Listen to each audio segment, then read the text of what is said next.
ஒரு வேளைக்கு சாப்பிட சொன்னா 3 வேளை சாப்பாட்ட ஒரே நேரத்துல சாப்பிட்டு என்ன திணற அடிக்கிறீங்க. இது உங்களுக்கே நியாயமா? யாருன்னு யோசிக்கிறீங்களா? நான் தாங்க உங்க வயிறு பேசுறேன். வெந்தும் வேகாத உணவையும் கொழுப்புள்ள உணவையும் இஷ்டப்பட்டு சாப்பிடுறீங்க. அதை நான் செரிக்க வைக்கிறதுக்குள்ள நொந்து நூலாயிடுறேன். செரிமானத்துக்கு உதவி பண்றேன்ற பேர்ல கேஸ் நிறைந்த குளிர்பானங்களை குடிக்கிறீங்க. அதுல நான் மேலும் புண்ணாகிறேன்.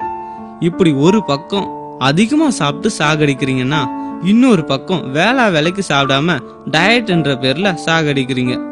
இது போதாதுன்னு இன்னமும் கஷ்டம் கொடுக்கற மாதிரி மது அருந்தி அந்த கசப்பை மறைக்க ஆரோக்கியம் இல்லாத உணவை சைட் டிஷ்னு ஸ்டைலா சொல்லிட்டு சாப்பிடுறீங்க. நீங்களே கொஞ்சம் யோசிச்சு பாருங்களேன், நான் எவ்வளவு மென்மையானவன்னு. குப்பை தொட்டி மாதிரி கண்டதையும் போட்டு நிரப்புறீங்களே. ஆசைக்கு சாப்பிடுங்க, ஆடம்பரத்துக்கு சாப்பிடாதீங்க.